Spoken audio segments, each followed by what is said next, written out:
live. We're live from Mount Shasta. This is, what is this? Is this the Toltec Discussions with Golden Eagle? I sure hope so. Oh, good, because that's what I came for. If it was something else, then we'd all be in the wrong place. It's what Uh-oh.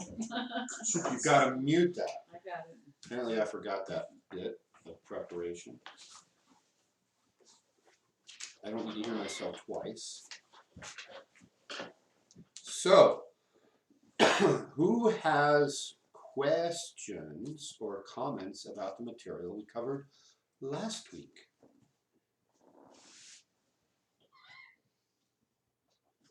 Last week. Does anybody remember what we covered last week? Dione Fortune Ding ding! and E.G. Gold. A little bit, yeah. A little bit about that. Not much. And, We'll get to him later. Next week we're going to do the esoteric aspects that Dione had brought forward. Ding ding ding ding ding. 5 dingy dings. I got 5 dingy dings. You guys are all 5 dings in the hole right out of the gate, Right. let me tell you.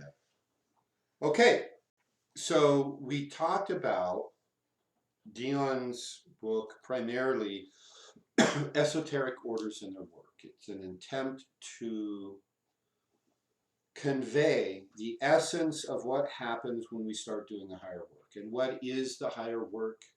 We talked briefly about that there is higher level work, that this physical world we see is not all there is to the universe. And I'm not just talking about the stars beyond Pluto or foreign galaxies. I'm talking about right here, right now. There are higher planes of reality that influence and indeed control what goes on here. So the esoteric higher level work is all about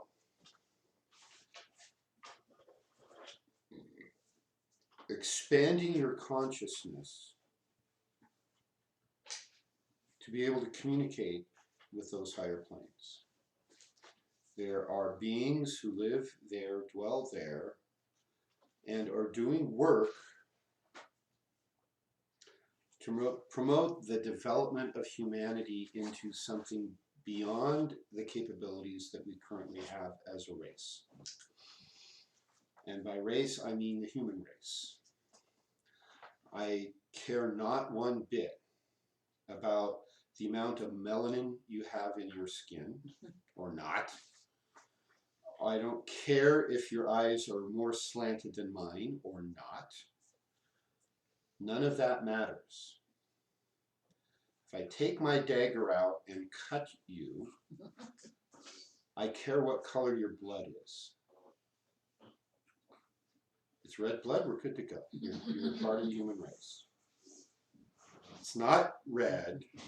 We need to talk seriously and find out who the heck you are and where the heck you're from and what you think you're doing here, interfering with humanity. I've been told I was a blue blood. Really? I have a dagger here, should we test that theory some other time, perhaps? Welcome, Little Eagle. Thank you. So that's what we care about. We care about the human race as a whole. Not just some of them. Not just most of them. But all of them. All of this. All of you out there in internet TV land. So, humanity is here on this planet for a purpose, and fulfilling that purpose is the purpose of the esoteric work. And to get there, remember when we used to get the toys at Christmas, and the instructions on the box said some assembly required? Mm-hmm. Yeah, so to get our consciousness to those higher planes, there's some assembly required. We have to assemble new parts of us, new links in our consciousness. So that's what the esoteric work is. That's what I often refer to as the higher level work. It's higher in the sense of a higher frequency and connecting with those higher frequency planes, which are right here in this room right now. And some of you can probably see some of what's going on in said planes right here, right now.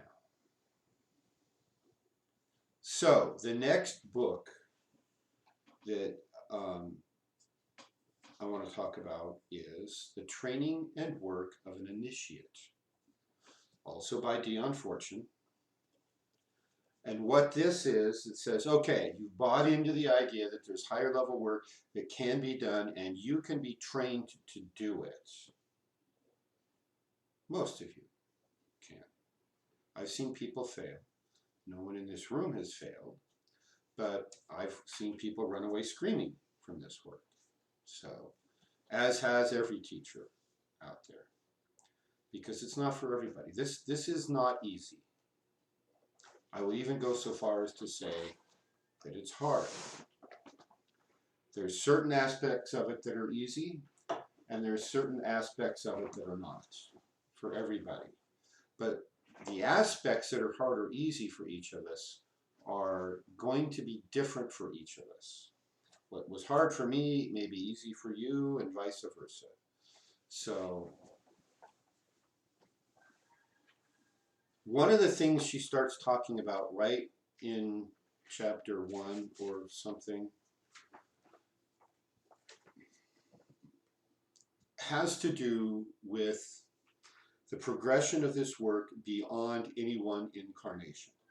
And by that I mean you progressing over multiple incarnations.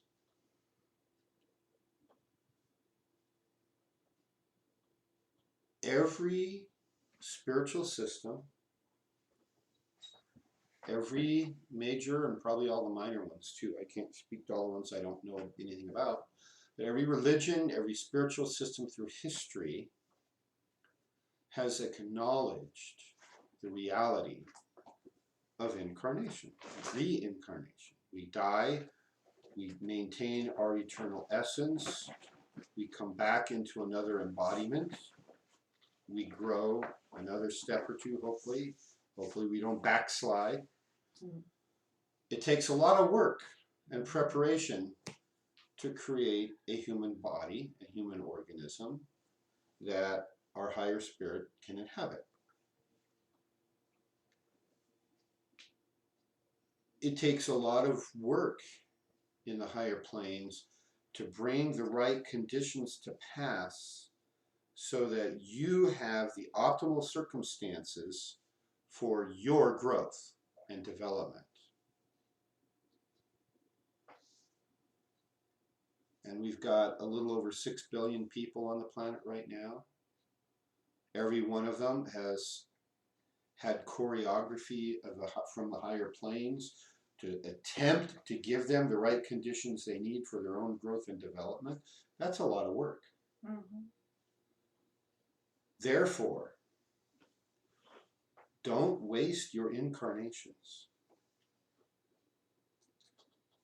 When you're finally here in the physical world to do what you're here to do, you're on a mission, you have your true purpose, your true will, don't waste that opportunity. It might not come again for a long time. You might be waiting out there in limbo for a long time to get another shot.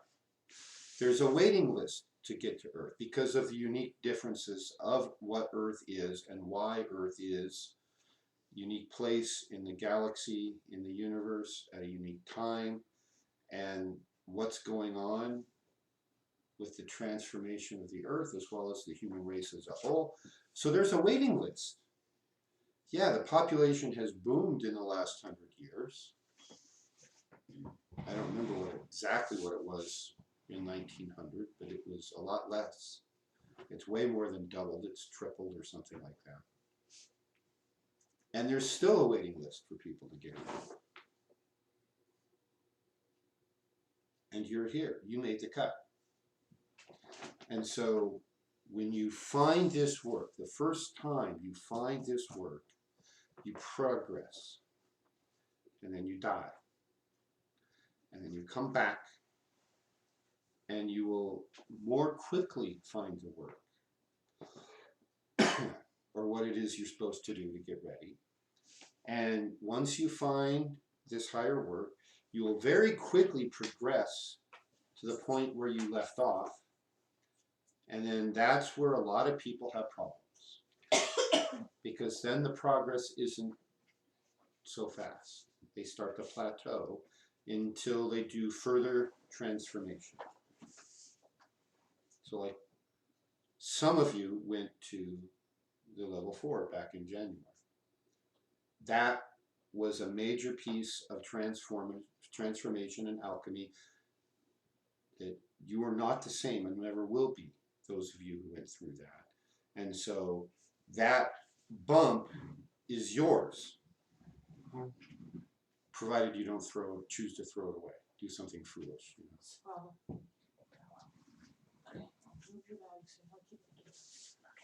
So that kind of work is what's required. So a lot of people hit that plateau and think, I've done something wrong. I'm not progressing at the same rapid rate I was before. And that can frustrate people, and they leave. They turn their back on the work and walk away. Because they were never told what was really going on. Which is, okay, you caught up from last lifetime, now you have to start to work again, and then when it work. Some people will turn away just because the work's hard. Others because they're not making the progress they did earlier on in this incarnation. But you'll find the work quickly, you'll get to where you need to be, and then the work starts.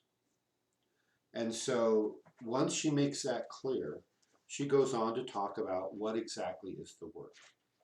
And so what I'm going to do now is I'm going to flip to the very back of the book. In my edition, this looks like it's page 126. Yeah, it doesn't have a page number. And it's the chart. I'm going to hold this up to the camera. You tell me if it's at all visible. Yeah, visible. It looks like a genealogy chart. Kinda, yeah, it's exactly what it is. So if you happen to ever obtain a copy of this book, or find one to borrow and read, The Training and Work of an Initiate by Dione Fortune, go to the chart. It's the last page of the book, and it's the first page I want you to look at. She uses a term called Illuminism, which is the broad heading of all the work that's being done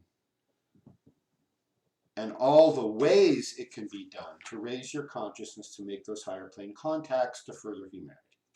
So under Illuminism, she divides it into two main blocks: mysticism and occultism.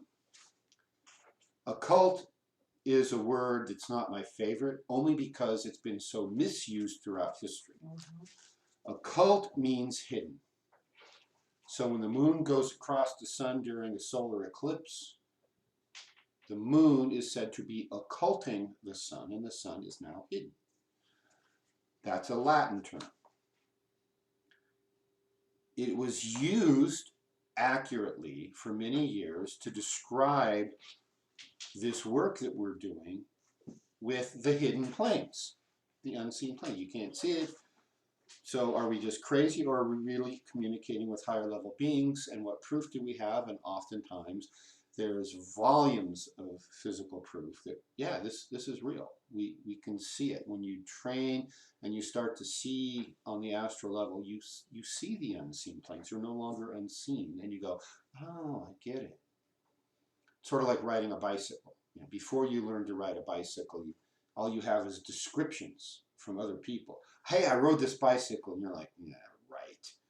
Oh yeah, you just kind of steer with the handlebars and you lean a little and you pedal and you go. Yeah, right. Then you get on the bicycle, you try to do what they do, and you fall over and you scrape your knees, and that's American childhood, right? And so one day you go, oh, I'm riding, and then you know how to ride a bike. And it's a skill that you almost never learn for the rest, or never forget rather, for the rest of your life. You got it. You learn how to ride a bike, you got it. You learn how to see the unseen planes, you got it. Nobody can ever take that away from you. And then you go, oh, well, I guess they were right. Forget all that stuff I said about this being a bunch of hooey. I like the term esotericism better than occultism, but do what thou wilt. Mysticism is basically the paths that are more faith-based. These are the paths like, Christian mysticism. It's you just believe, you just have faith, you do these things, and when you die, you'll be translated up to the higher planes. It's purely a faith-based system, and it can get you to where you need to go. Lots of stories throughout history of saints and mystics who just tried to lead as pure a life as they could,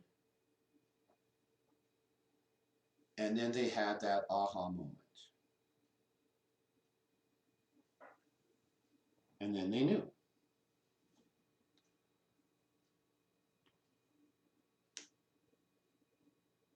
The esoteric paths, the occult paths, are different. And the vast majority of her chart is taken up with all the different forms of the esoteric paths. So under mysticism, she has religions and pantheism, multiple gods. And under religion, she has service and adoration, and those are two qualities of the mystic path, is service to humanity and adoration, just pure, total love for the divine. That's the hallmark of the mystic path. Service to humanity is actually the whole chart, not just religion, not just mysticism. Everything we do is in service to humanity. Occultism, there's almost too many to go into here. And take a look at it. I don't even know if this is complete. I would probably add a few things, maybe move a few, but by and large, this is close enough for our purposes. The occult paths... Well, name some of them. Oh, name some of them. Okay, so under occultism, the first level, she has cosmology, correspondences, magic, esoteric psychology, initiation, service, instruction, discipline, purification, and dedication. And some of those get broken down even further. Like under magic, she has white magic and black magic. Under psychology, she has normal, abnormal, therapy, and psychism. What about Abby Normal? Abby Normal. Yes, Yeah, Abby Frankenstein. Normal. Do you know the joke? Okay. There's a comedy movie about Frankenstein. Mel Brooks. By Mel Brooks, who's a famous comedic director from the 1970s and 80s. And it was called Young Frankenstein, right? And it starred Gene Wilder, who's a famous comedic actor. And he was Dr. Frankenstein, or as he said, it's Frankenstein. And his Igor, his little henchman character, went off to get the brain so he could put it into his monster and then zap it. And he went to the lab and he got an abnormal brain instead of the normal brain. And so Frankenstein's monster then has an abnormal brain. So that's where her abnormal comes from. Okay. So, under white magic, she has contacts, seership, trance, words of powers, ceremonial magic, and some of those get broken down even further. So, the big difference when you get in and you read the chapters that really break this down is the occult paths, the esoteric paths. You don't just operate on faith. It's not just keep doing the same thing over and over, the same adoration over and over, and hope that someday something will happen. It's much more proactive. It's very knowledge-based. You very systematically go from step to step to step to step, and those steps are very carefully defined. You do task 1, and then task 2, and then task 3, and there's a little bit of variation in the order. But when you do that, the results are guaranteed. It's just like an engineering equation or a physics formula that if A, then B, then C, then D, you will get there. And going from each step can be hard work. But it's based on our core nature. We will naturally gravitate to one or the other. Now, shamanism, which there's a lot of specific things she doesn't have broken down in her chart, which is why I would add things. I would put shamanism in both. There are aspects of both in the shamanic work. Shamanism, in my opinion, and you can ask 20 different shamans and probably get 30 different opinions on this, but in my opinion, shamanism is not a religion. Shamanism is more of in the category of a science. It's a way of investigating the universe. It's a way of learning the map to the universe. It's developing all the skills required to master communicating and moving through all these unseen planes. So religion has more to do with, okay, you acknowledge specific gods or prophets and you follow a path that's prescribed. But shamanism can be used on any path. You can be a Christian and use shamanism. You can be a Buddhist and use shamanism. You can be a Hindu and use shamanism. You can follow the Shinto religion and use. In fact, Shinto really is, in Japan, a very shamanic religion. Question. Go to the camera, please.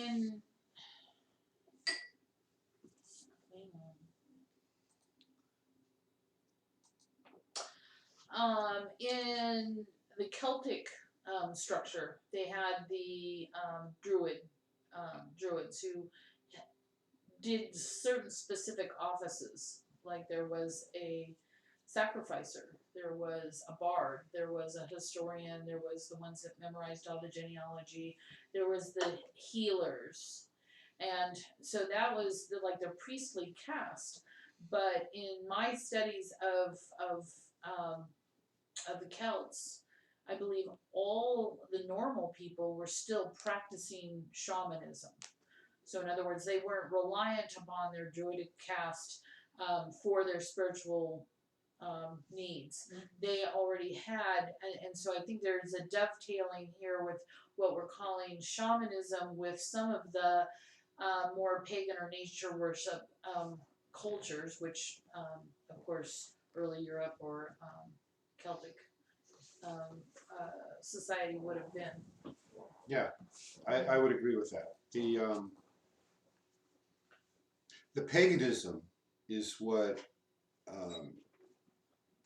Dione would put under her pantheism section under mysticism. And it does dovetail and mesh nicely with shamanism. So shamanism is about skills and ability and knowledge and the core functions of how to move about the planes. I put it down into like the physics, where it's not so much the engineering, it's the physics. Engineering is simply applied physics, as you know. But the two are intimately linked. You can't have engineering without physics, and you can have physics without engineering, although why? What's the point if you can't do something useful? That's where I started to lose interest in math as a profession. Math in my mind is simply a tool. And when I got to college and saw how mathematicians did math and what they thought math was, I was really disgusted and turned off because it's all about theory with no practical application. I learned, and this is no lie, I learned more math in one day in physics class than I had in a year and a half in the math department. Wow. We went through my freshman year of college where I took 2 terms of calculus, and at the same time I was doing my first year of physics. And then in the second year, my sophomore year of college, my third semester of math, I can't remember what the class was called, but it was linear equations or differential equations, something that was a follow-on to calculus. And then I did my first semester of modern physics, where you're starting to get into quantum mechanics and relativity and that kind of stuff.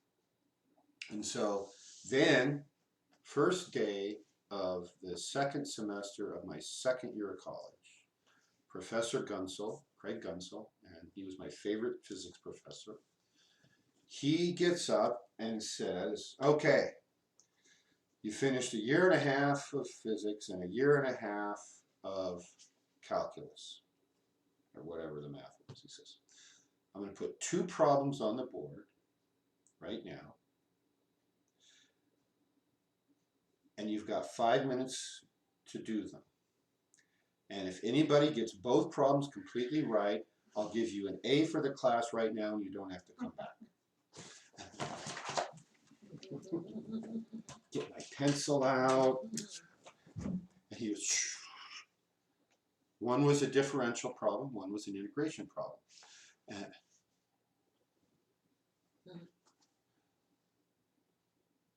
I wrote the problem down, and everybody in the room was like, we had about 20 people in this class, maybe 15 to 20, something like that. 0 of us, none of us got both problems, got either problem right. After he said, okay, that's kind of what I expected. Now I'm going to teach you how to really do math. Which is interesting because calculus was invented by Isaac Newton to make physics problems easier. And then mathematical people took it off into left field. So he taught us the real way of doing calculus. And at the end of the lecture, I think it's an hour-and-a-half lecture, he says, I'm going to put 2 problems on the board right now. You've got 5 minutes. And if every one of you doesn't get it completely right, or any of you doesn't get both problems completely right, I'm going to flunk you right now, and you don't have to come back for the rest of the class. Oh, And wow. we're like, and he puts them up, and we go, here, done. Oh, wow.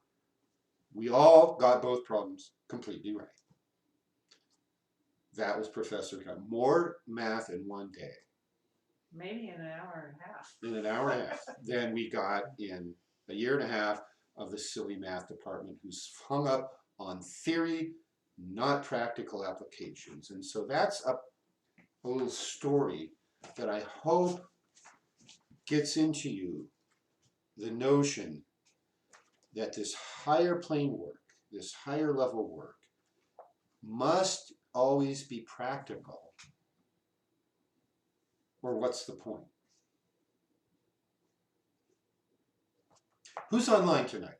Who am I talking to out there in internet TV land? All right, we got William Rowling Hi. and Maria Bellotti, Hello. who said she might fall asleep because she's tired because she was up at 4-ish this morning. Hey, I was up at 4. I'm and awake. So I asked her, well, Maria, how will we know if you're asleep?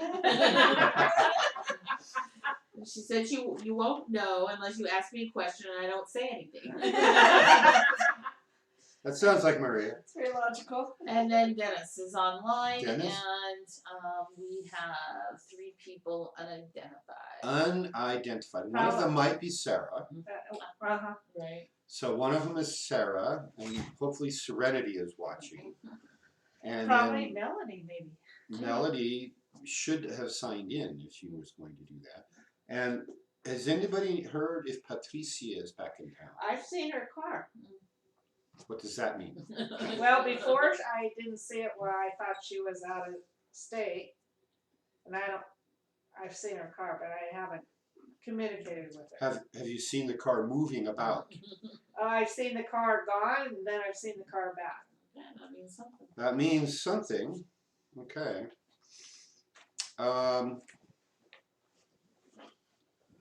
So that's the big picture. There's two main paths. Are you of a nature that's more proactive and want to take charge and make things happen as soon as you're ready for them? Or are you more trusting of the divine, and are you willing to be the mystic and just wait? I don't think it's a matter of just waiting, though. I think there's a difference between what we would consider a mainstream Christian who just has blind faith and God will save me, and we're just going to go with that and not put any effort into making those connections. I feel that a mystic is in fact engaging, that they are even when you mention a Christian mystic, and yes, they believe in Christ, but they're having a mystical experience. They're having some type of an ecstatic experience, and so they're applying themselves, whether it's to meditation or, like you did mention about some types of ritual, which, it's kind of the fake it until you make it kind of thing, where you just got to keep doing it, and then one day you have your enlightened moment. Yes, she's got a whole chapter on the sources of the esoteric Christian tradition. There was acknowledged at one time that there was an esoteric Christian tradition. How much do any of you know about the history of the real history of the Christian church? Pretty much zero. I don't even know what you just said. Like, seriously, like the esoteric Christian aspect. I've never even esoteric means... Well, I know what it means, but I've never heard of a Christian sect being esoteric. Like that's what I was afraid of, is they're not teaching this in the public school system I anymore. wrote Anna Grandmother of Jesus. Grandmother of Jesus, Anna. It's a good book. What's it called? Anna, Grandmother of Jesus. Oh, okay. It talks about the Seigneur and all the story. It's really interesting. Yeah. Well, I'll have to have you write that down for me so I can look for it. I think there's a good reason that we don't know about Christian mysticism. It's because they were annihilated by the church. Most were. So here I'm going to give you 2,000 years of history of the Christian religion in 10 minutes. Trust me, I can do it. Okay. Maybe 15, but it's important and it's directly related to this work. And I think because most people in the United States have some connection to Christian religions. Either they love Christian religions or they hate them, but there's usually a response on one extreme or the other. There's very few people middle of the road. So, long story short, a being that we now call Jesus Christ was born. He was a divinely mandated being, like an avatar, who came down to do work. He did his work. They killed him. It's like, what was it? George Carlin, the comedian George Carlin. Do you remember that? He's great. And he goes off on a rant all the time. It's like what's up with our society? He goes down all these people like Christ and I don't know. I don't think Buddha was one. And then John Lennon, all these people who preach peace on earth, goodwill to fellow man. Oh, let's kill him. And there's a whole history of that, right? So Christ volunteered for that. He allowed himself to be sacrificed. He came to life, and then he ascended and said, okay, you've got my message, now go forth and do this. And of course, we messed it up right away. Right away. So the 12 apostles, his 12 cohorts, went off into the world attempting to spread his church, and they all got killed quickly. So there's these pockets of Christianity as taught primarily by one or the other of the apostles, spread it out over the Eastern Mediterranean, primarily. And the Christianity as taught by Christ was set up as an esoteric school. There was the outer circle, the middle circle, and the inner circle, just like a real esoteric school has. And you worked your way through a series of initiations. This was just like the Egyptian mysteries, the Delphi mysteries, the Zoroastrian mysteries, of course, several of which Christ had been trained and initiated in. So he knew through those initiations and connections that this is what you did to transform people. The early Christian religion was about transformation, alchemical transformation. And you can, if you know how to read the New Testament, you can find the evidence for that. Then the Roman government got involved. And in 325, Emperor Constantine, 325 AD, Emperor Constantine realized that this new religion had power. It had juice. And it was quickly replacing the pantheistic religion of the Romans, which they had borrowed from the Greeks. Oh, you have a head god? We have a head god. But ours is just a little better, so do ours. You know, they played that game.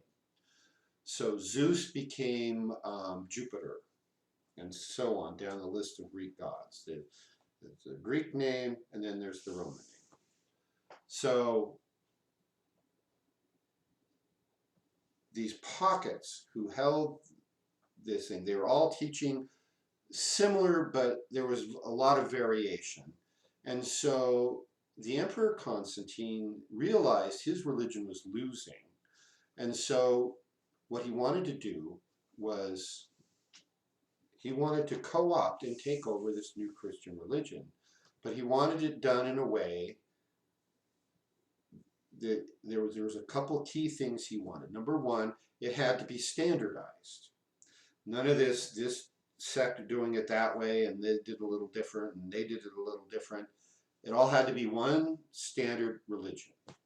And so he got every religious leader of Christianity together, and he said, okay, I'm going to stop fighting you guys. I'm going to stop burning you at the stake. I'm going to stop throwing you into the lion's den for entertainment as you're killed and destroyed by lions to keep my masses pacified. I'm going to acknowledge you as the true religion, but you have to come up with and agree on one standard form of the religion.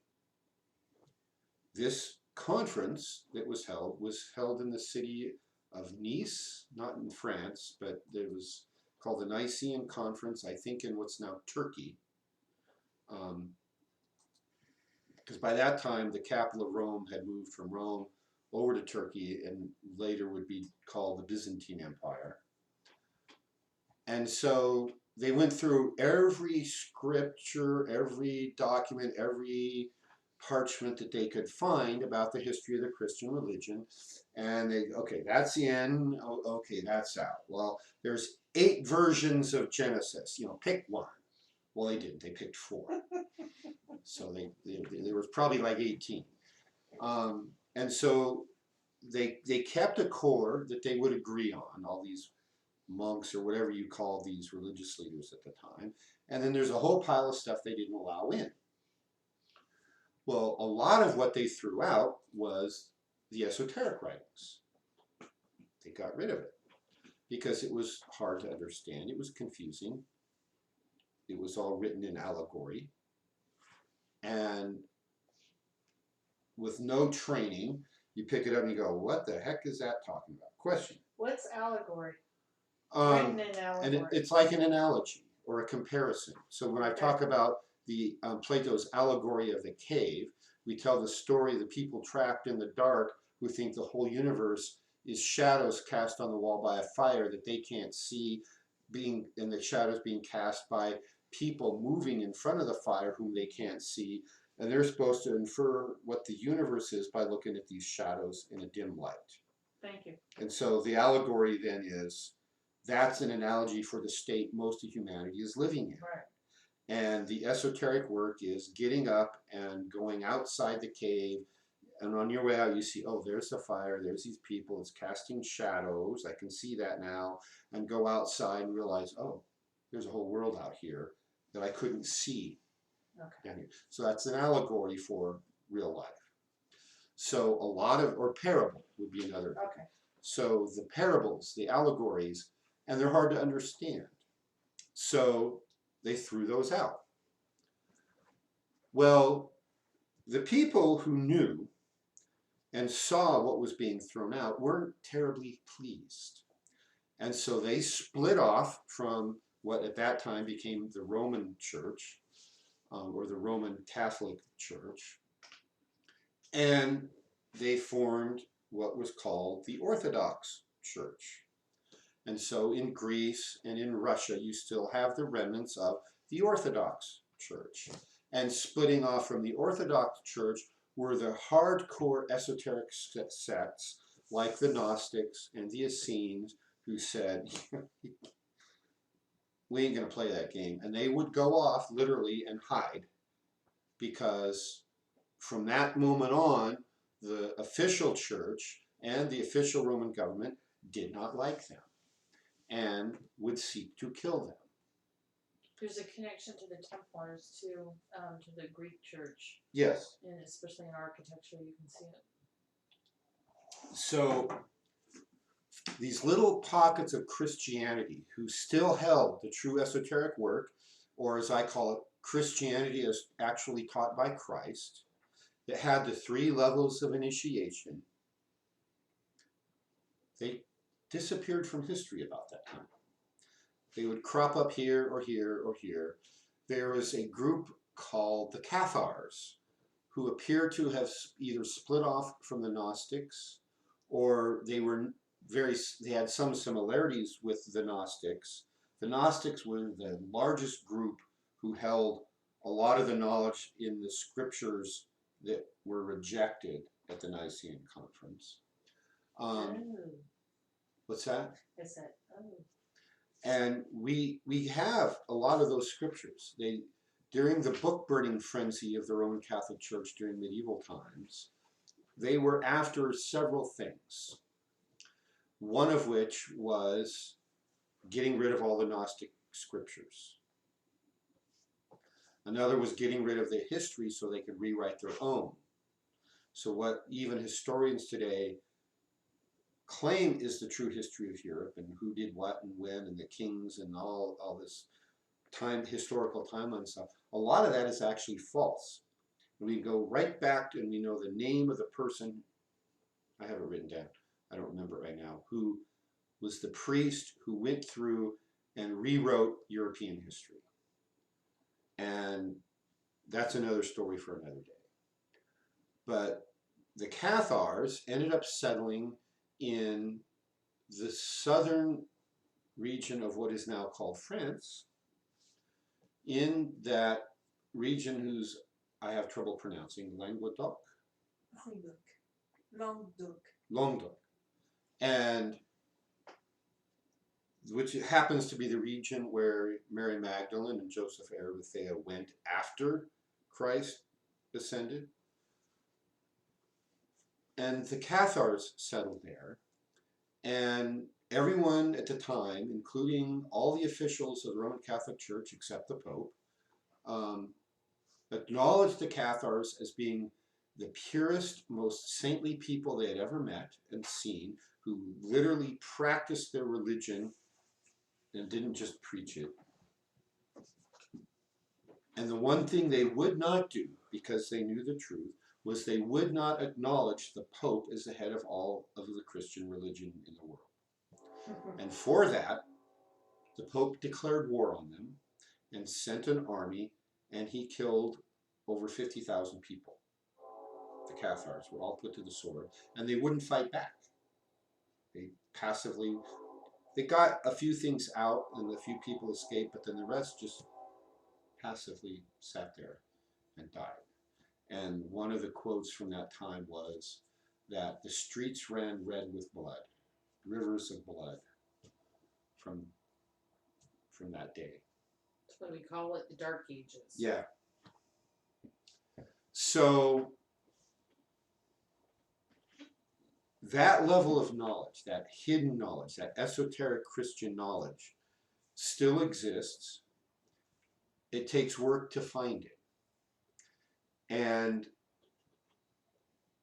if you ever have an opportunity to participate in an esoteric school, you will be tapping into the same information, because there really is only one higher plane school here for this planet. And we all tap into it. So the information is there. We don't have to find the missing parchments. We don't have to find the ones that the Roman Catholic Church burned. We have access through shamanic means to the higher planes, and we can get that. So the training of the work of the initiate is, she goes through and says, okay, here's how we do this path, the esoteric path, here's how we do the mystic path. She talks about, okay, what is the way of initiation? This is chapter 2. Initiate means to begin, to start. So when you start on your path, there is some form of initiation, and there will be more as you move along. At each little bump up is another initiation. Like level 4, right? Level 4 was an initiation. That is correct. Level 5 is an initiation. The other shamanic initiations, of which there are at least 3 in this lineage, are a separate initiation. I've done the first. Coyote is beyond the 3rd. He's a very different being. He was born into this incarnation initiated. And he's still done the work, which was part of how he had become so powerful and knowledgeable. So she talks about this. Okay, you're going to have to go do this. You're going to have to be that. You're going to have to get yourself in position.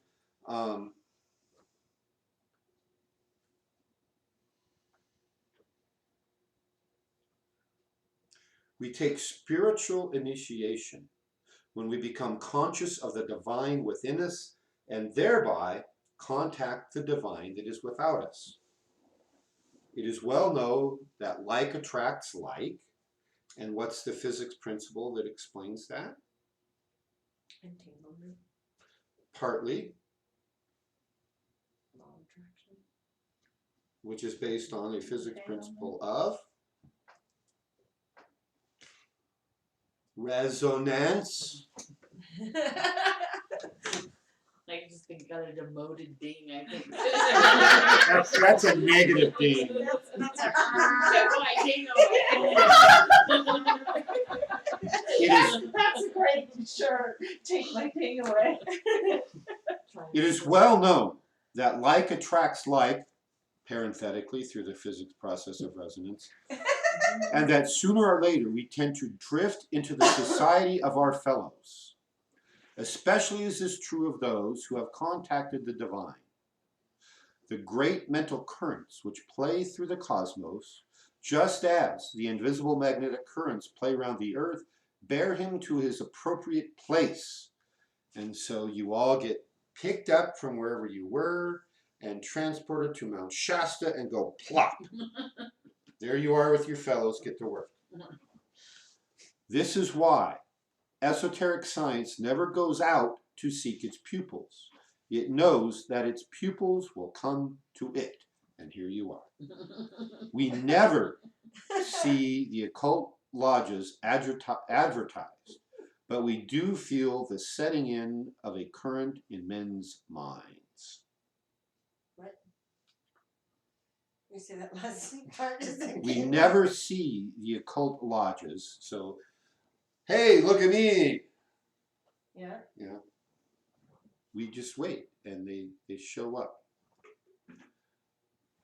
But we never see the lodges advertised, but we do feel the setting in of a current. So the current, that resonant current Okay. in men's minds. Yes. Okay, what else did I mark here?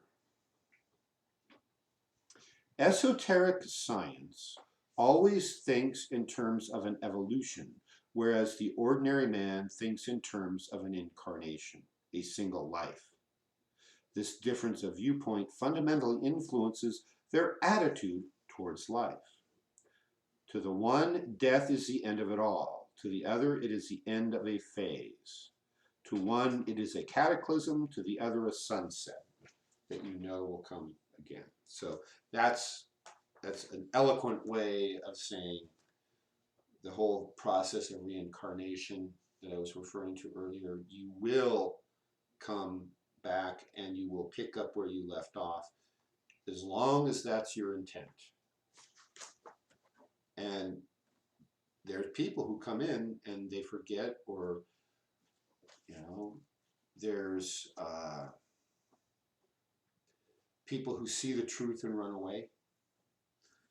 You may have heard me tell the story of back when I was in Southern California running a clinic. I had a client come to me who was having every physical, mental, and emotional problem imaginable. Not just with their health, but with their whole life.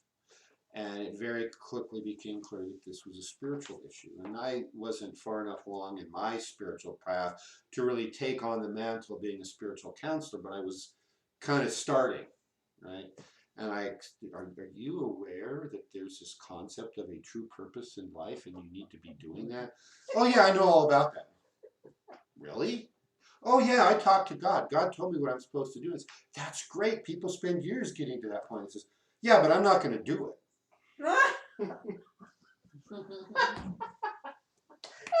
What? Well, I'm not going to do it. And how many people want to hear from above what you're supposed to do? Yeah, we had that conversation, and then finally I said, so you're going to turn your back and ignore God and blow God off? Yep. But my life's a mess. Can you fix? I said, so how's that working out for you? Terrible. My life's a mess. Can you fix me on? Yes. Yes, I can. You need to do what God told you to do, and everything will get better. Wrong answer. She walked out the door. I never saw her again. But it was like just recently, we went to a conference in Utah back in April, right? Yeah, I think it was April or March or end of March, beginning of April, something like that. And we're marketing my new book, Heal Your Life, Heal the World. A woman came by our little booth and wanted to know what was drawn to us. It's like, we're not running out of them. Come over here and read my book. I think she saw your lecture. So. Oh, maybe she'd been to one of my lectures, came by the booth, wanted to know more, explained, blah, blah, blah. Here's how you save your life and save the world at the same time. And she picks up the book. She's like, wow, this looks really interesting. There's all this good stuff. And I think, yeah, would you like to get it? Oh, no. I won't read it. Well, what do you mean? Oh, I don't read. We're like, you acknowledge that this has information that's important. You heard my lecture. You acknowledge this is information you actually need in your life, and you won't read it. No, I'm not going to read. I just don't read. Wow. And she walked away. Bonnie and I were like, did this just happen? That just happened. I mean, and she was young. She was like in her 30s. Early 30s, maybe. Obviously educated. And That's like a Bardo thing. I just won't read. So, that reminds you of course, the old joke. It's like, what's the difference between someone who cannot read and someone who will not read? Nothing. No difference. The net result is the same. You stop learning for the most part if you refuse to read. So does she just want you to tell her the information? Well, it's 400-page book. I can't tell it to somebody in 5 minutes. You don't have an audio book? Everybody wants a pill. She wants it through osmosis or something, Right. you know. She Just wants to take a make a weekend download. workshop and get it Yeah. all, you know. So 35 years in 1 hour. yeah. So I guess there's a lesson there that hopefully anybody watching this or here in the studio audience can benefit from, especially regarding these books, some of which have old language, some of which are, like EJ's, hard to understand. I'm not a stupid guy, but EJ's books are hard, right?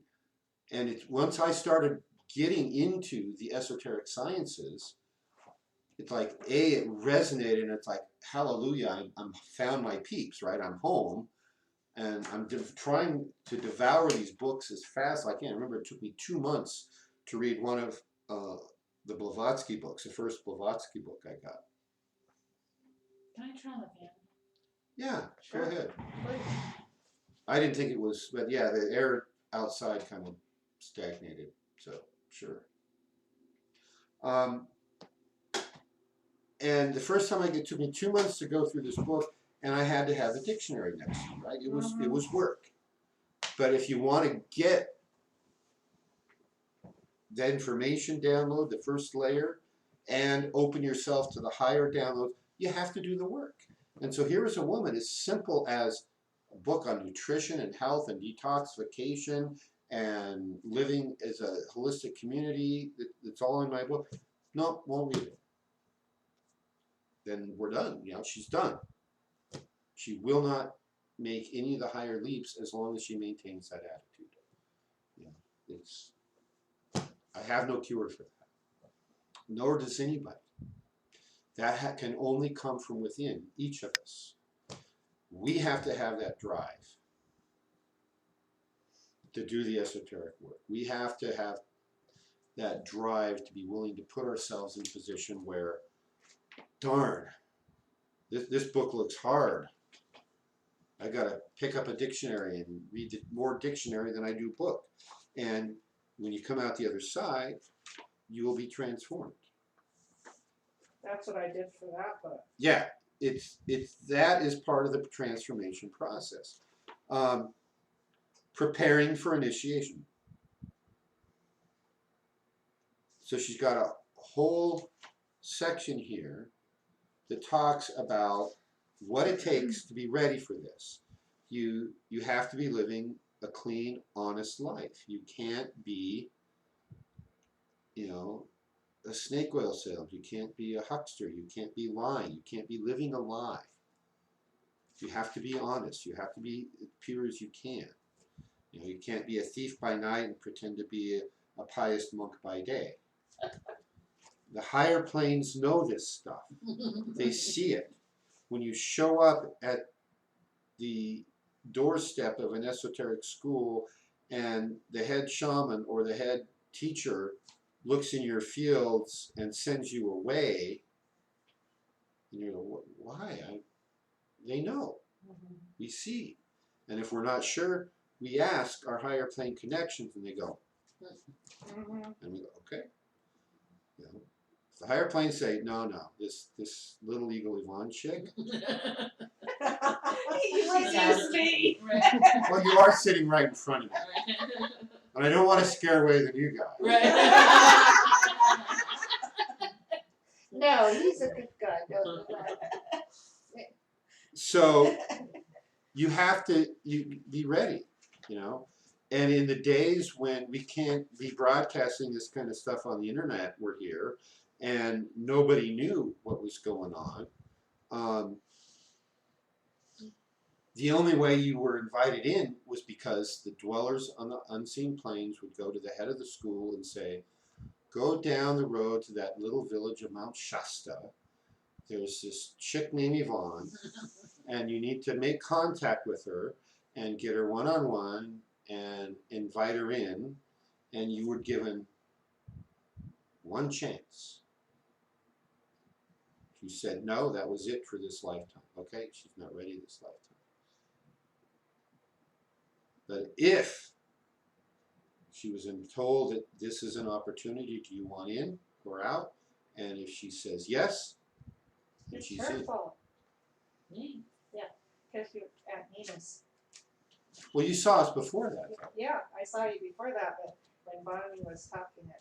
Well, it's Nina's fault because she said that the Akadua was her secret magic weapon. Yeah, that's true, and you And asked everybody her a said, "What's question. the Akadua?" And you were at Nina's. And then, Well, ask Bonnie. and then you showed up And to you pick cute. Aria up, Walk right in. and I went, oh. It's So, them. And I said, I want the secret weapon. And you got it. You knock, and it shall be opened unto you. Right? Isn't that the scripture? Seek and ye shall find. It's those crystals. Absolutely. How does it go? It's ask and it shall be given to you. Seek and ye shall find. Knock and it shall be opened unto you. Oh, that's And beautiful. that's what, well, not my writing. Came from some guy named JC. So a lot of what he wrote was pretty beautiful. Yeah. But right there is an example of a magical formula. People just take it at face value, but how many people actually ask? And ask and you shall receive is a magical passage, A lot of attraction, right? but most won't It's- never ask. Well, it's related to that No, I- physics concept called what? Resonance. Ding. We're gonna have shirts, resonance. Okay. I hope somebody's keeping a list of all All these right, shirts. Right. Right now. Resonance. What was the one? Yeah, one a week or two ago. No, I like what she said. It's what was that about? What you throw? Oh, it's not in the Thrill was it? no, it's not in the what you fling. It's in the fling It's in the itself. fling. Yeah, that's gotta be. Look, the- somebody write that I write down. it. It's in the fling and so that's what it was. Yeah, we got to come up with our line of Oh, shirts. It could be a real money maker. You know, we could Oh, buy that- some new audio that equipment. would be, like the one you got fling. Right. I like that. Got fling. Okay, so she talks about preparing. You know, so you stumbled on this book. You think you want. Oh, that sounds cool. I want to be an initiate of an esoteric school. Yeah. Well, what? I have to be honest. I have to be trustworthy. I have to work hard. So so you pass that test. Then the next path, their next chapter is called The Path of the Hearthfire. And I'm going to, here in just a minute, ask Aurea to talk about this. The Hearthfire path was specifically prepared back in the day of like the Victorian era, post-Victorian era, for women to have an easier time of doing the esoteric work back in the days when they were wives and mothers, and few of them had careers where they worked outside and therefore did not have their own money. And so when you're raising children, it's hard to do the esoteric work. So the Hearthfire path has to do with making every act of every day a sacred act, and every aspect of your home to make it as much like a temple as possible. So go click over to the other camera, and I'm going to let Aurea loose explain the Hearthfire path because she is teaching it to those who are interested. So I actually have a passage from the book here that's on my website, which is you can go through the Toltec Shamanic Arts website, and then there's a link to the Pillar of Mercy. And so under the Pillar of Mercy, there's a page called the Hearthfire Path, Home as Temple. And so I talk about what that means to me in there, and then there's something that because we've been talking about the initiations and what does that look like then in the Hearthfire path. And so Dione says there are 3 initiators who bring us to the altar of the mysteries. The greater initiator, who is the master. The lesser initiator, who is the teacher. And our own higher self, which trains us by means of the lessons of life and the realizations they bring. The discipline of the path cannot be learned from books. And I think this is important when she refers this to the great fraternities. She's talking about Masonry and the Golden Dawn and the OTO as more of a right pillar or male pillar way of doing things. And in this case, we don't have clear ideas of what the feminine pillar is like, other than what we've talked about, I think, with mysteries. It's the way women work with their intuition and so forth. And so, this statement that this discipline can't necessarily be learned from books. It's experience alone which brings realization.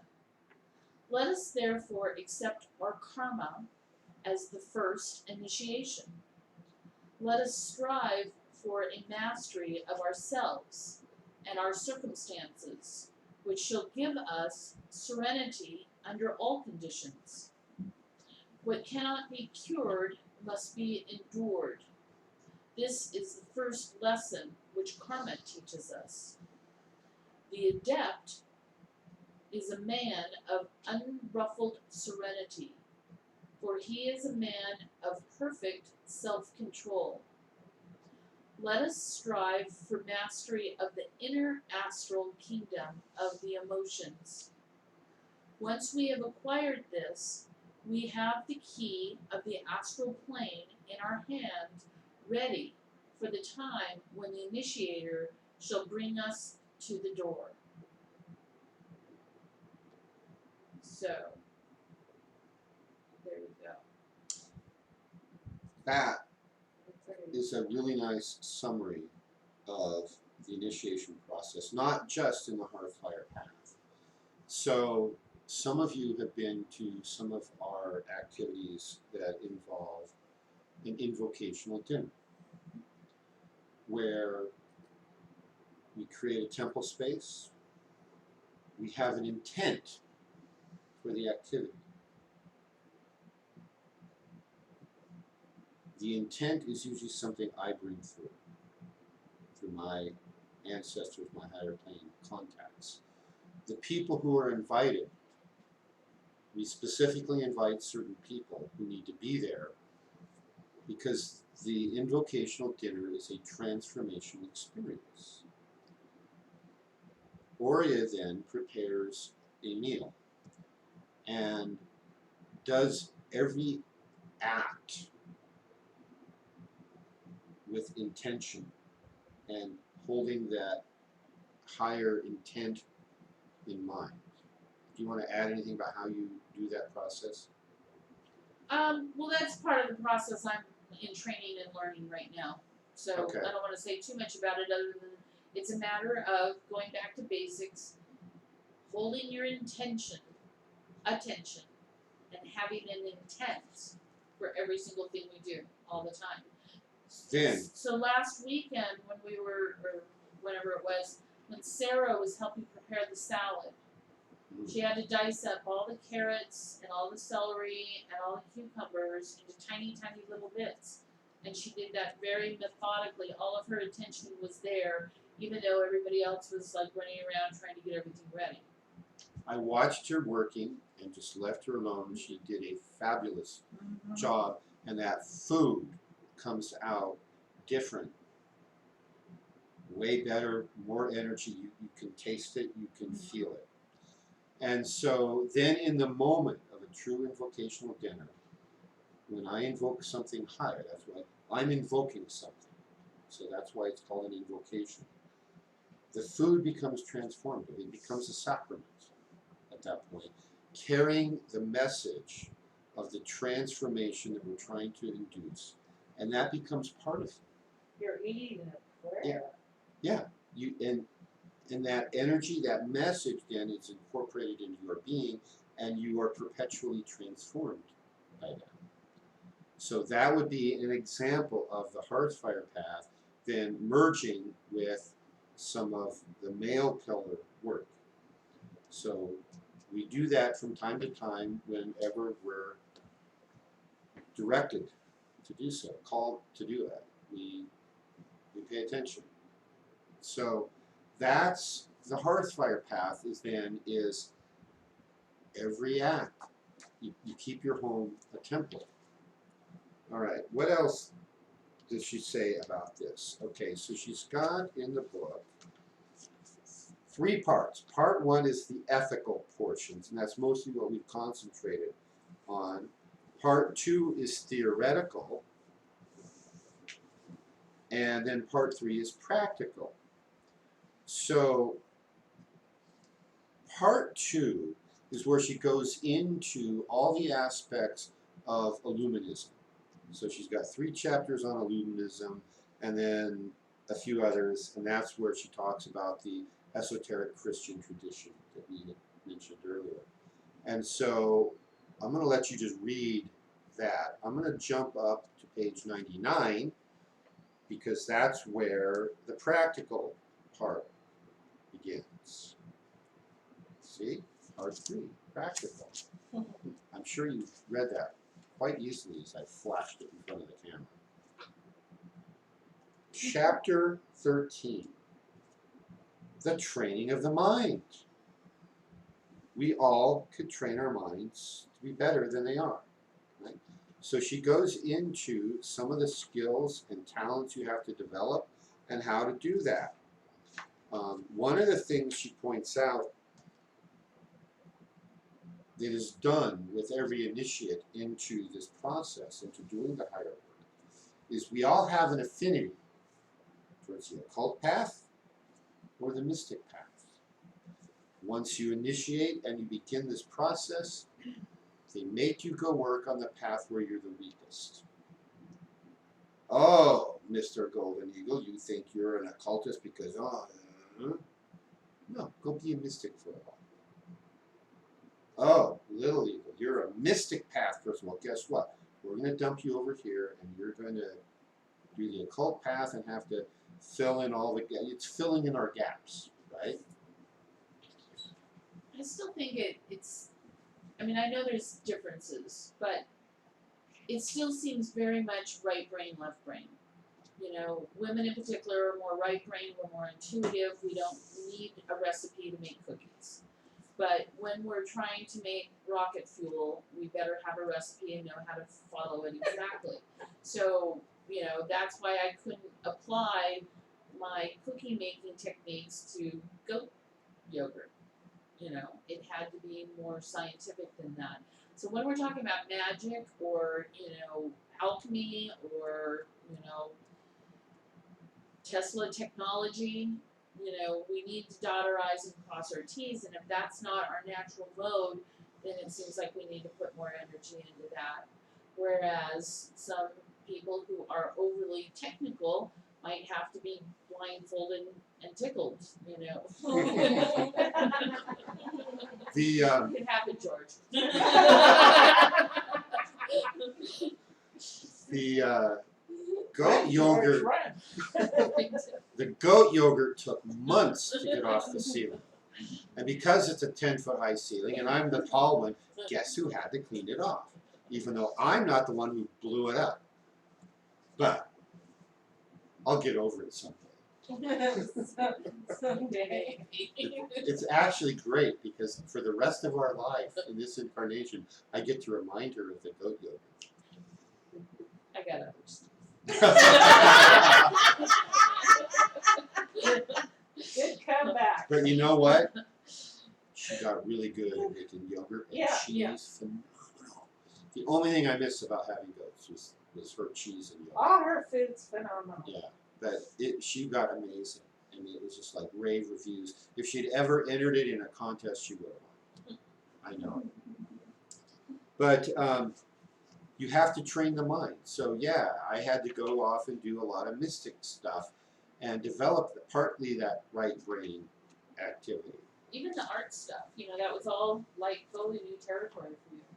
Yeah, so I worked art. There were other things I did. Then training of the body, and this is what we've been talking about a lot the last couple of months when we did more of our warrior work. And kudos to George. He's out there every day with me early in the morning before sunrise. Ooh. And we are on the training ground. And he's learning. So ding Hey, ding George. fist bump. Did you see the service tent I sent you? Yeah, I saw that. It's not big enough. No, really? No. And it has poles in the middle. Oh. I can't have poles in the middle. It's got to be a sturdier frame, and then, but the size was about right. It was like 20 by 30 or 20 by 40. That's about right. What are you getting? A yard? I need a tent for my training ground. I said it was circus tent, and that's not big enough. They called it a circus tent. No. It wasn't. Tell us what you need. The poles were wimpy. They're whipping poles. Okay. We get snow load on our poles. They have to be able to survive Mount Shasta winter snow. Okay. It can't be like that tent-like garage we got as a stable for our alpaca named Pichu. It collapsed on him. The first snow, it collapsed on him. He's like poor huddled It's thing all in there. wet. Oh, Shit. And I'm like, what are you going to do at that point? So we hurried, and I gave up whatever I was going to do that day and had to fix something up for poor little Pichu. That's such a our cute fir- name. Our first two alpacas we got, we named Machu and Pichu. That's cute. Okay, so training of the body. George got a little bit of this morning, and not the training, but I mean the explanation of why the Asian martial arts became so potent compared to most of the fighting arts from most of the rest of the world. You can't answer because you know the answer, and hopefully you remember the answer from this morning. But what was it that happened historically to make the Asian martial arts so potent? You probably know. I don't. You probably heard me say. Well, I don't know about historically, but they're using energy. That's part of it. It's the spiritual connection. When Buddhism went over the mountains from India to China, what became Zen Buddhism, it's called in China, it's Chara or Chana, I'll look it up. Buddhism, it took the really vast pantheon of all this elegant right brain stuff and condensed it down to a core essence of here's what's important, the rest isn't. It's illusion. And when that philosophy was combined with the physical training of the warrior, this was for round numbers, 500 AD, a little before to a little after, there was a period of time. And that's when martial arts took off, and that's when the spiritual work took off. And again, you can't answer this, but does anybody know what the center was where that most happened in China?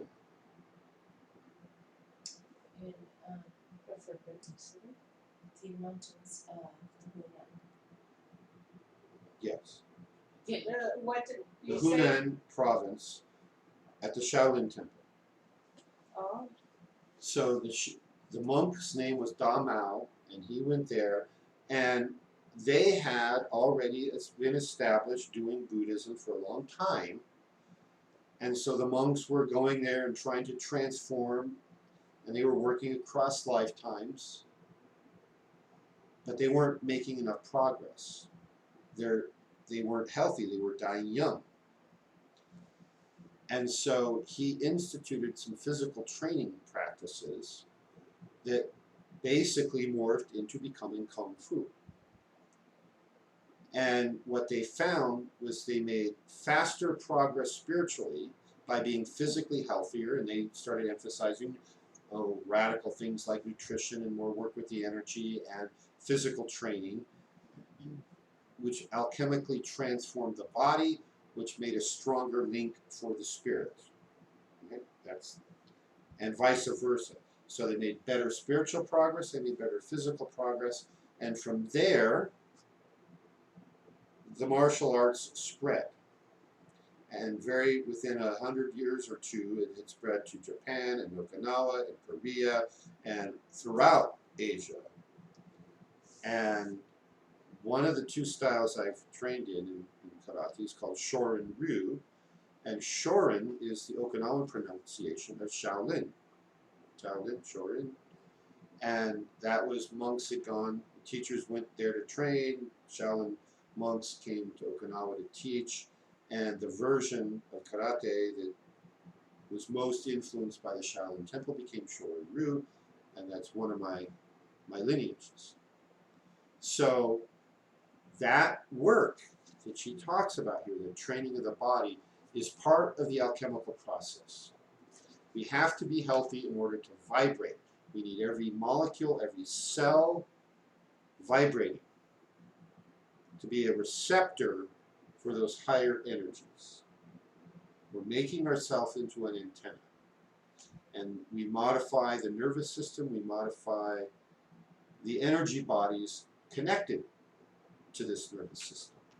That's part of the alchemical work, and the physical training drives that process faster. So yes, you need to eat healthy, you need to exercise, you need to do that with an intent, you need to give up your addictive, toxic influences. Question. Well, just to comment, it seems like, like some of the reasons that people rail against certain systems is because it will have these type of things already imposed on them. Don't drink, don't smoke, don't have sex, don't whatever. And I think what I've at least found in my, how old am I now? 57 or 58? You're 50-something. 50-something. Years of experience is that ultimately you're going to come to the point on your path where you're going to impose those things on yourself, and for whatever reason, and there may be periods of time where you choose not to consume something like alcohol or tobacco or whatever. There may be times when you choose a vegetarian diet, or fasting or whatever it is. And that it just seems so much easier when you realize that we're keeping our body as a temple, so we want to do everything we can to make sure that resonating chamber is in the best condition. And I've seen many people on a higher spiritual path who are doing all sorts of acrobatics and not taking care of the human biological machine. And not just nutrition and exercise and things, but just even,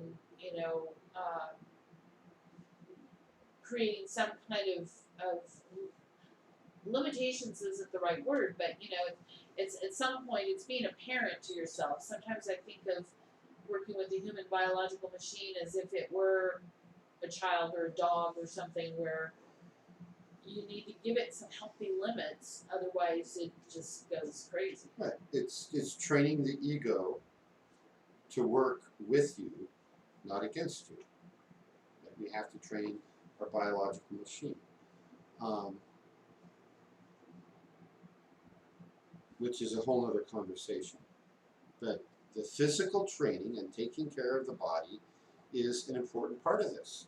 And the spiritual explosion that occurred once they combined the physical with the spiritual training, and the physical explosion that occurred when those two were combined, is part of the process.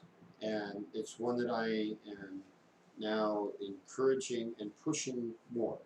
You don't have to be out at 6 a.m. training in karate with me unless that's part of your path. You can do other physical activities. You can get in the pool. You can climb mountains. You can walk. But you have to do something.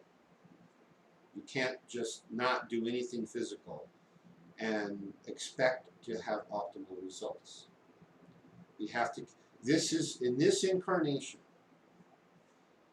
this is the one and only physical machine you get. So when I say don't waste your incarnations, part of that means don't waste your physical body. We've lived here in town, this is 9 years now. And in that time, we've seen a lot of people come and go. We've seen storefront after storefront change downtown as the latest guru comes into town, sets up shop, and 2, 3, 4 years later they're gone. And a lot of them, they're gone. They're dead. They're overweight, they smoke, they drink, but they have a psychic talent, right? So they think their one psychic talent is it. And it's not. That's like a carpenter who becomes really good at cutting boards. I've got a saw and I can cut. Well, I need to combine these two boards. Wait, let me cut it for it. No, wait. No, I don't need to cut them. I need to put nails in or screws, or I need to plane them and trim it. Well, here, let me head it with my saw. Doesn't work.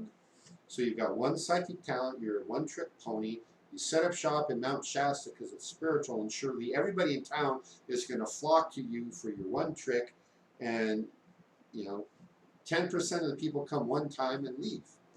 They got your one trick, they don't need anything else. And these people delude themselves into thinking they're it. They made it all the way up the tree of life because they took one step on one aspect of their being. And overweight, they have diabetes, they have heart disease, they get cancer, they die. Or they just leave town and we never see them again. So I've seen probably at least a dozen of those kind of people in the last 10 years come and go. I think 4 or 5 years is being generous too. Yeah, some of them are in and out in 6 months. I've seen. They can't handle the radiation. Right. This is a vortex, and it's a portal to the higher planes. There's certain places on the earth that naturally have a higher connection, and this is one of them. And a lot of people can't handle it here. I think our record, which I won't go into that story now, is 1 hour. 1 hour. Get to town, and within 1 hour, start raving mad because they can't handle the radiation. Have you seen faster than that? Well, we'll tell you the stories. 1 hour. Wow. And then she goes on, and it's really the last chapter in Western Esoteric Systems is really just like a 5-page summary of this. Esoteric Orders in the World. So these 2 books are linked. Like I say, they're 2 sides of the same coin. What are you getting into, and how do you do it? So that's what these 2 books are about. And if you have to have a dictionary beside you and read while you read it, then do so. And if you have to keep a notebook by you to make notes, well, what was chapter 1 about? Write down what's meaningful to you. And that way, you go back to your spiritual notebook at any time and say, where's my notes on Dione Fortune? Oh, here they are. And that's what you do. I've got 2 boxes of notebooks, of journals for the last 20 years, and I do go back and read them. In fact, end of June, now we're into July, is today July? Yeah, the Today's first. Okay, July 1. So it's time for me to go back and do what I do every 6 months and read the last 6 months worth of my journals. And I'll make notes of like, oh, I was supposed to go do this. Better do that. Those kind of things. Yeah. And it's like, I said that? Really? Oh, how silly. I just, when you're on the wrong track, or 6 months later you have a better perspective. Oh, that's what that is. Oh, okay. Boy, I sure botched that dream interpretation, didn't I? Or whatever it is, right? Wow, how prophetic. They're not all bad, they're mostly good, but every 6 months, so it's time to go do that. But write them down. The work of doing that is part of the transformation that we're looking for. And the work and doing that work will get you in the right state of mind to receive the rest of this book, which is only on the higher planes. You can't get there unless you do that. I think you said, what was the last part of the dream journaling? If you do that work. What's the question? You said, if you do that work, it'll take you where to the higher planes? I can't remember. Do the work of, it's part of the alchemical transformation, is what I'm saying. Okay. Just go with that.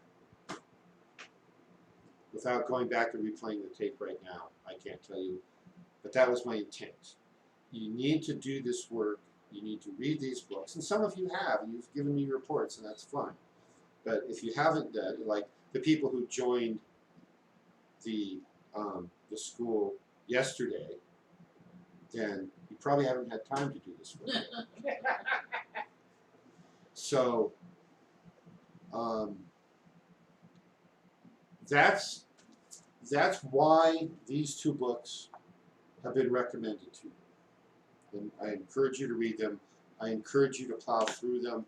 However you have to plow through them, is understand what this work is and understand a bit about the process of what you have to do. Is there a question in here? Oh, well, I just wanted to put my 2 cents in about these books.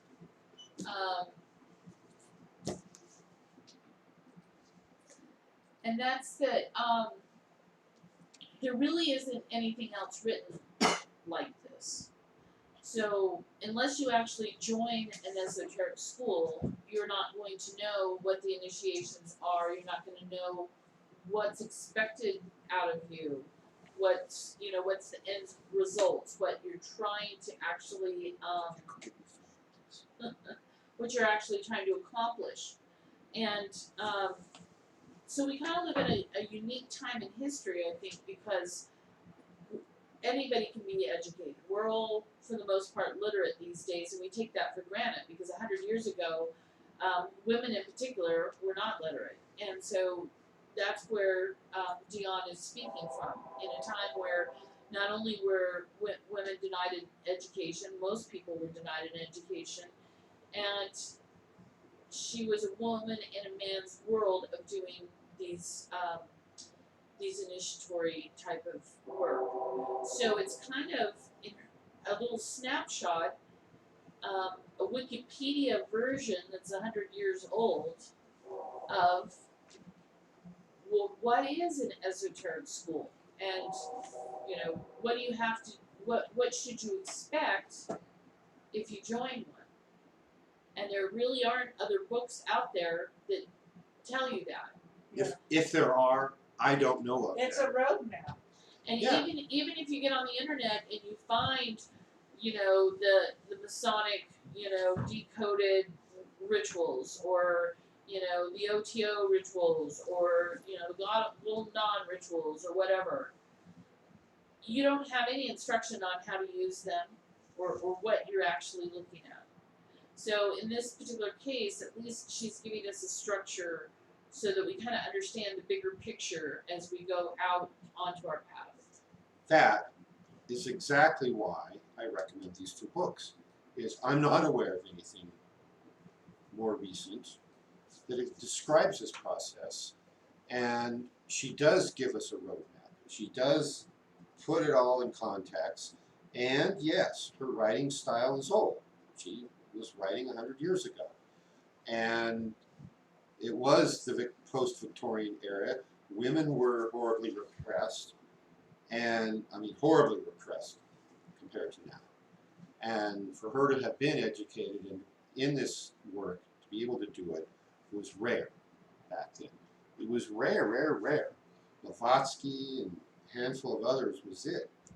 Annie Besant, Alice Bailey, all kind of peripherally related in these esoteric schools. So, any questions from online? Any questions from the studio audience about this? Okay, I have a few. Yeah. Ready? Okay. So this waiting list for beings to come into the earth. Mhm. So I've heard you reference that a few times. So is Right. this coming from Dione Fortune saying? No. This is just you're kind of saying there's a waiting list. You can find references in a few written things, but mostly that comes from the meditative work I've done, wherein I was taught about the crucial nature of Earth and the work going on here right now. And when I was taught about why this is so important, I mean, some of it goes back years and years to last century. No, in fact, to last millennium, when I was fighting against what I was here to do. I was going to run off to Alaska and be a hermit and say, up yours very much, human race. And I was shown some of these things as, no. Here's what will happen if you do this. And that was all bad. And here's why you need to be here and why you need you to do these things. And one of those facts I was shown was, you have talents and abilities that are very specific for the mission you're on, and there's a waiting list, is one of the things I was told. So it's not like a physical place that people gathered, like waiting. Like I didn't know if you're like No. referencing like a specific Maybe. plane or a place where people are waiting. It could you be, know, I'll give entry you, point into. it could be a physical place in the higher realms where people are kind of like, you know, like an airport waiting room. I think what it looks like is going to depend a lot on your frame of reference and your past history, but there's things that can happen in a physical body that can't at the higher planes, and a lot of people want that opportunity. You know, it's sort of like applying to the good university as opposed to the second-rate university as opposed to the community college. So A it's lot like, of people want the good university Earth, as I sometimes call this place. It's like people would want to come to Earth and not somebody would sign up to It's go like, to Mars. yeah, we could go to Right, Pluto. Mars is so but- last millennium. Yeah, that was so last aeon. The atmosphere sucks because they blew it up. So I really want to go to Earth. You know, it's like the good universe. Nobody's waiting to go, you know, to Uranus. the really bad college and the really bad part. I just had to. Well, all right. Biblically, we're told that many are called, but few are chosen. And then Oh, even that's a good in LDS scripture, we're told that the best of the best have been saved for this time because of what's coming down right now. So that's where I see the indigo and the crystal children that are coming in that are so brilliant and want nothing to do with the past aeon or the patriarchy or anything like that. But they're also casualties because there's no one here to train them. So, you know, there's definitely a different type of soul that's coming in right now. And our educational system is specifically designed Yeah. to dumb them down and prevent them from using their talents, which is why kids should not be part of the formal education system anymore, in my opinion. But you had another question? I have a few. Okay. Okay, this is just a weird one because you referenced dovetailing. Dovetailing. Yes, you don't know what that is. Okay, in furniture, I'll probably show you. I know I can pull a drawer out. They take the drawers. If you just nail the front of the drawer onto the drawer and you pull it out, it'll eventually come apart. So there's a way of cutting the wood so that it's angled. When you look at a bird, the dove, the tail comes out like this, right? Here's the body of the bird, the tail comes out like this. So they have two pieces of wood and they interlock. So you pull and it just makes the joint tighter rather than looser. That's called dovetailing. Things very carefully formed to fit together in an interlocking permanent way. But the way I used it was more like a swallowtail where they're split, and so they were together and now they're going apart. So they're dovetailing together. You know, they were two separate things, but they're coming together. But they come together and they fit together. So that's what we mean by that. Good question. Okay, so you also mentioned the higher level work must be practical.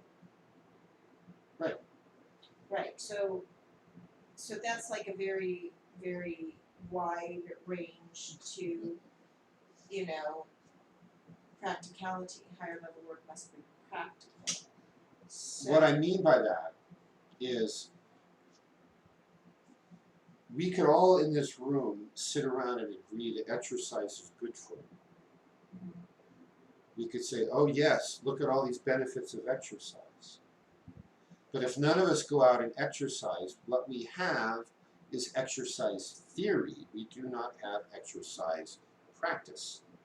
We actually go out and move our bodies with our own muscles until we're out of breath and perspiring heavily, because then we've put the body in the point where we're bumping up against our limits and starting to push past, and that's how we change. okay. In response to that, we grow more muscles, we lay down more connective tissue fibers, the tendons and ligaments get stronger, our cardiovascular capacity expands, and after a year of that, we have a very different body than the one we started with. Mm-hmm. So if all we do is sit around and read books, we don't have a spiritual practice. We have a spiritual theory. It's basically reading about other people's spiritual practice. So we have to actually meditate. We actually have to learn to go lucid in the dreaming and work in the dreaming as if it were a place, not an activity we do. We have to actually develop our astral bodies and the connections to our higher light bodies, and to be able to astral travel, and to be able to access the records we need to see to guide us here. That's what I mean by it must be practical. It must be practical as put into practice instead of just thinking it makes sense. Right, exactly. Okay, so then you also reference two paths. One is the take charge path, and the other is the trust the divine path. Yeah, the mysticism versus the occultism or esoteric. Well, can't you blend the two? Yes, and that's what I was saying. Shamanism does. Okay, That's why I ended up here, I think. right. Okay, so it's not either or. And then my last question for tonight, maybe. Maybe. When you mentioned that there's two types of, I don't know if it was people or theories or beliefs in people. One was evolution, one is incarnation. So people who believe in evolution believe that we continue on and we grow. People who believe in incarnation believe that this There's is our only one one. life. What if there are people who don't believe in either evolution or incarnation? Okay, let me go back and clarify with what Dione was saying. Is the incarnation people, she was implying that they believe that there's only one lifetime. Right, this is it. This is it. There's no afterlife. There's nothing after, or if there is, it's either heaven or hell, and that's it. You're stuck. Whereas the people who believe in evolution, what her language is implying is these are the people who recognize the reality of reincarnation, and we take that eternal perspective as opposed to a one lifetime perspective, and we work. And so even if you come to this work late in life, I know people who've gotten here maybe as late as their 70s or 80s, and they probably at that time, depending on how long they're going to live, they may not have enough time to fully attain and reach their full adepthood, let's say. What was the last word you just used? Adepthood. To be an adept, A-D-E-P-T, means you're good at something. Okay. The term is used in the book that you read Right. as first you're an initiate, then you're an adept. Okay, that's right. To reach that state, they may not have enough time. But no matter when you come to this world, you still have time to further your evolution a bit, and you still have time to be of service to the work and to everyone else who's on the path with you. You still have that opportunity to serve, even if you know what, I got here late, but I'm here, I'll do what I can while I'm here. So it's that eternal perspective as opposed to the one shot and you're done perspective. That's what she's implying. Is she also implying that incarnating people who only live one life don't have any service to offer, or you don't take an esoteric path? She's implying that viewpoint is limited, and because they don't recognize the eternal perspective, service isn't really on their radar screen. They don't really see the need for it. Right. Because even like a Christian who doesn't believe in reincarnation, they are looking at it from an internal perspective when it comes to their service. With heaven. They want to get into heaven. Right. And so they will do a lifetime of charity and service in order to earn brownie points towards their heaven. So I think, because it seems like we're talking about a couple different things here. It's not to incarnate or not to incarnate, but it's more of the perspective of whether they're looking at their internal perspective. So let's say someone is only here in this one lifetime to do a particular job, and as soon as they get that job done, they may choose not to keep incarnating, but they're still looking at their eternal perspective in that choice. See, so there's a few different sides to look at that with. But either way, the service is what I've seen is a lot of different systems that show you got to go through these type of evolutions to really be a complete being. One of those is service. So it's like somewhere along the line you're going to need to do time at the soup kitchen, or being charitable in some way, or and if humanity isn't your goal, maybe you're in service of animals or the trees or whatever it is, but there's still that aspect of service. So even though a being is in the process of evolution, they may only realize that they're in incarnation, like they're just in an incarnation, but they eventually will evolve. Well, when this life ends, and they go back and they see, okay, they're talking to the karmic board, let's say, and they're shown, well, here's what you went to do, and here's all you accomplished, and right there, that was the day you took the path where you ignored this eternal perspective. Mm-hmm. What were you thinking? And they go, oh, man, I can't believe I did that. Let me go back and get in line and go down and try again. Right? You're going to see that when you get there. What this work will teach you, though, is you can see it right now. If you do this work and you gain those higher abilities, then you go and you go, oh, well, now I understand.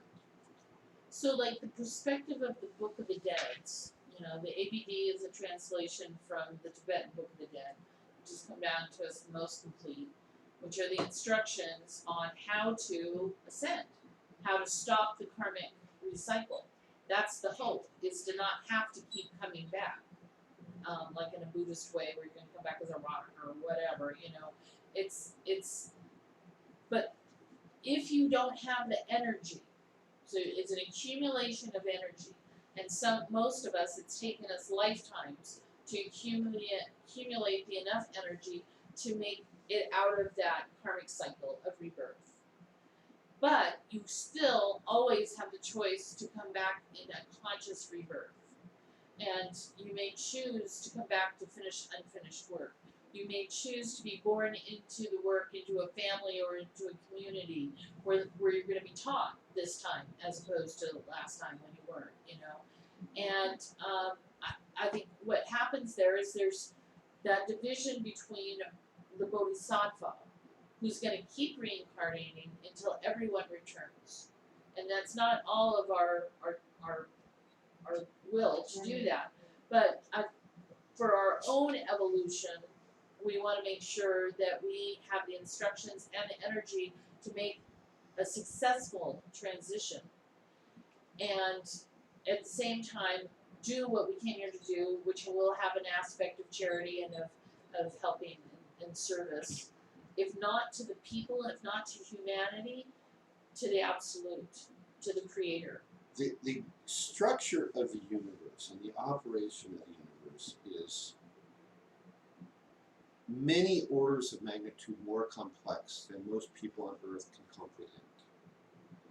We're seeing just like one or two frames, to use an analogy or an allegory. If we have a full-length 2-hour motion picture, and this movie film is going by frame after frame, what is it, 7 or 10 frames a second, and we're looking at, say, 10 seconds worth of a movie out of a 2-hour movie, that's all most people see of the universe, or can comprehend of the universe. It's far more complex. It's far richer. There's way more going on that if you never ask while you're here, you're never going to get those answers.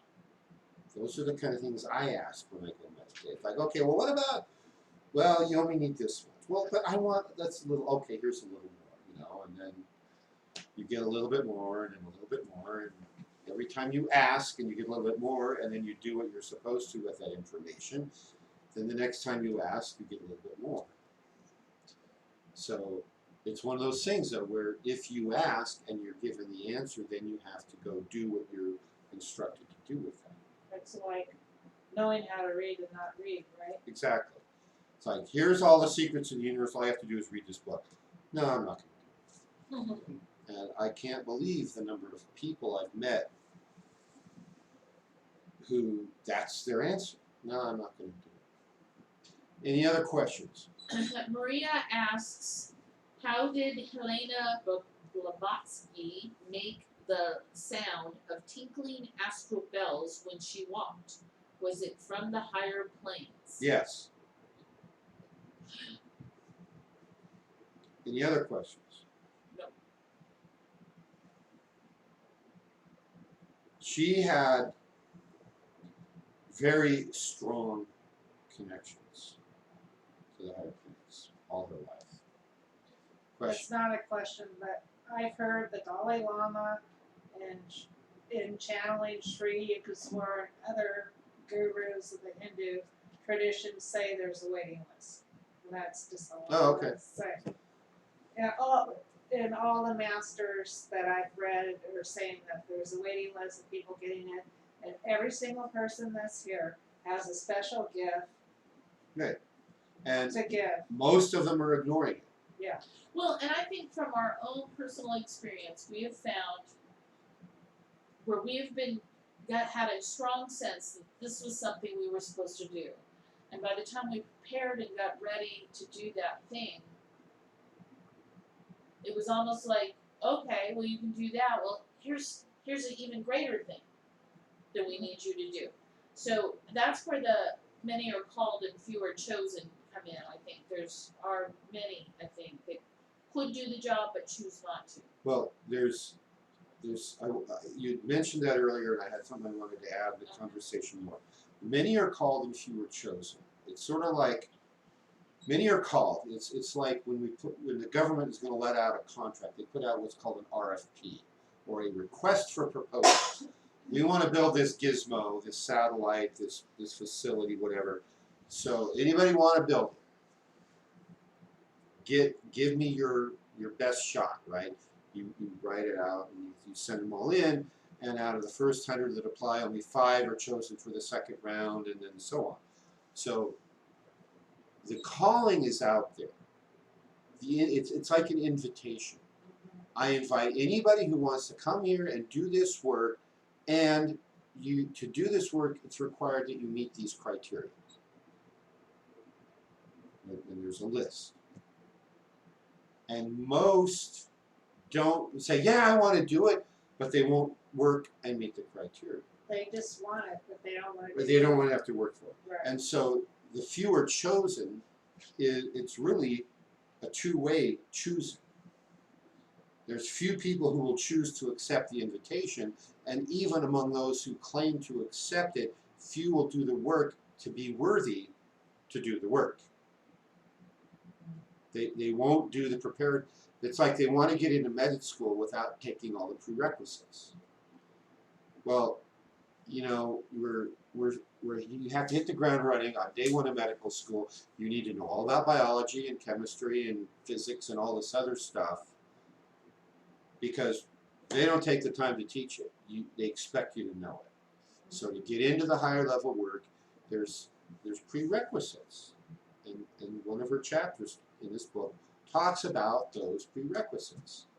And that's where that choosing comes in. So if you do the prerequisites and then you get ready, then you're in that elite group where you answered the invitation, something about your eternal memory with your essence linking to your biological machine got you here. Now that you're on the threshold, you have to knock, the door opens, you go in, and then you do more work. And that's where that few are chosen, because, well, let's go down the checklist, Little Eagle. Did you do item 1? Yes. Did you item 2? Well, no, I didn't do item 2. Did you do item 3 or 4 or 5 or 28? Well, you only did 6, so go away and come back and you've got all 28 checked, right? So you can't be chosen even though you answered the invitation because you didn't do the prerequisites. And some of that's for your own safety, Right. Yeah. you know, and or for the safety of the group. So, you know, you guys take a weekend workshop, you get an exercise, you do it once, maybe it doesn't qualify you to go out and start teaching other people, because that can jeopardize what we're trying to do as a group. You know, if one person is not ready to move when we gotta move. So that's why our little shamanic training days are important. And I think a good portion of us realized that one way or another, we weren't prepared. Oh, yeah. So, there you go. Okay, any other questions here? Thank you for engaging, Thank you. and we're going to go offline now. See you next week. Thank you, Aria.